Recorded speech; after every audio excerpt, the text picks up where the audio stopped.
Yo, what's up? It's your man, Rico. My thoughts, not yours. And Rico the Opinionist. That's my YouTube channel, Rico the Opinionist. I just share thoughts. And on this beautiful Father's Day, y'all see me again. I'm here by my water.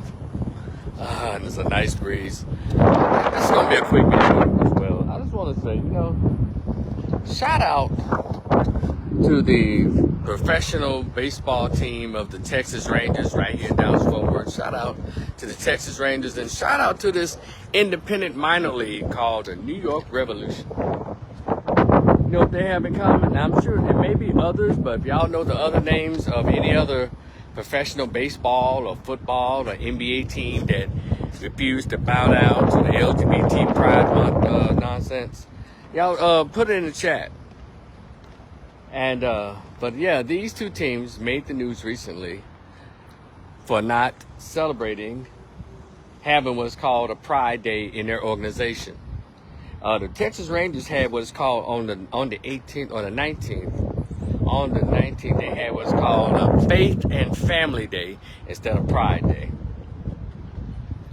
And on the New York Revolution independent minor league team, baseball team, they forfeited a game because several members of their football team decided they chose, I'm not going to wear any rainbow caps or rainbow shirts while I'm playing baseball.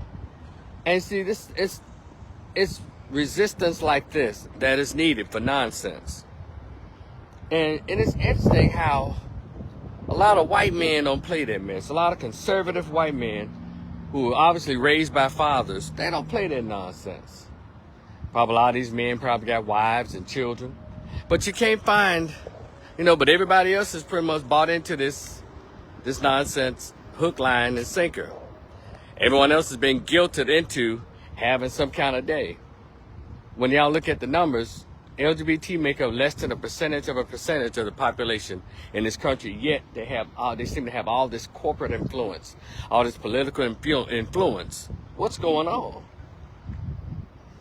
They say Satan is ruling over the earth. Well, I believe it, because it's a bunch of nonsense. I just want to say shout out to them. A lot of conservative white men don't play that. They don't. But y'all have so much smoke for them, when a lot of us are secretly conservative. Now, I know there's a difference, because I'm an independent with a conservative twist. Meaning I'm not down with a lot of liberal bull BS. I'm not. But I don't mistreat anybody. But I don't have to politically kiss your ass because I don't hold up signs and say, no, we don't want you. I don't care about all of that. But I like it when white men of status make these stances, because it doesn't seem to matter until Caucasians show their disbelief for something. Their dissatisfaction or disagreement. That's when the news pays attention.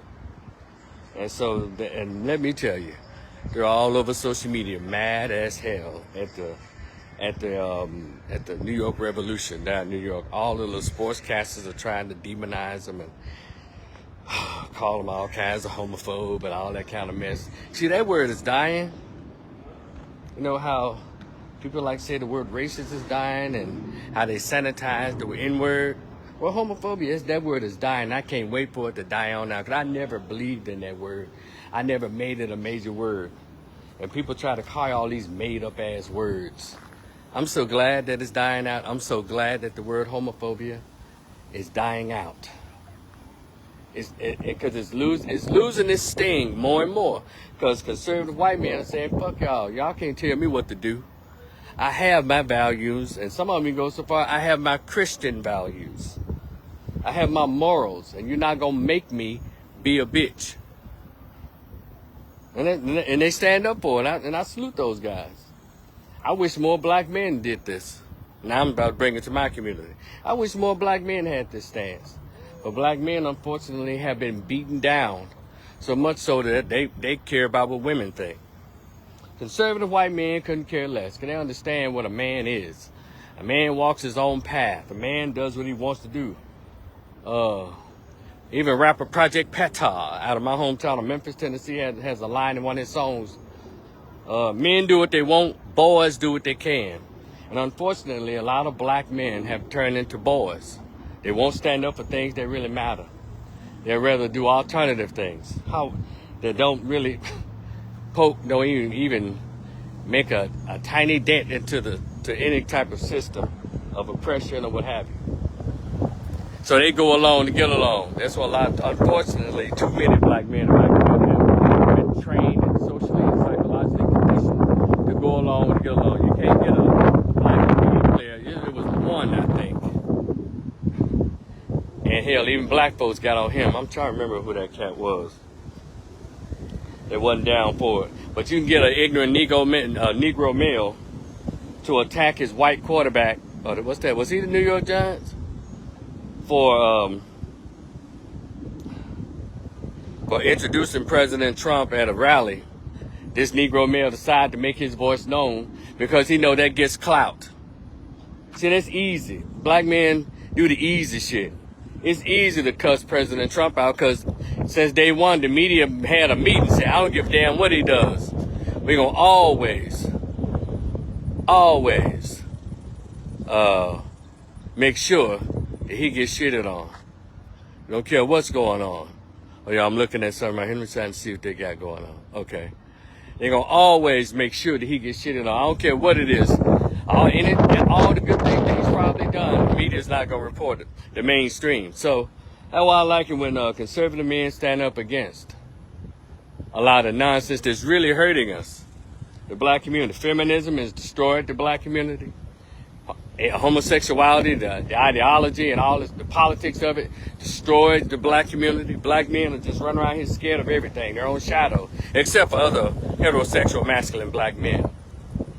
And so shout out to the Texas Rangers here in Dallas-Fort Worth. Shout out to the New York Revolutions for taking a stance against it. And next year, I hope more and more and more professional teams stand up.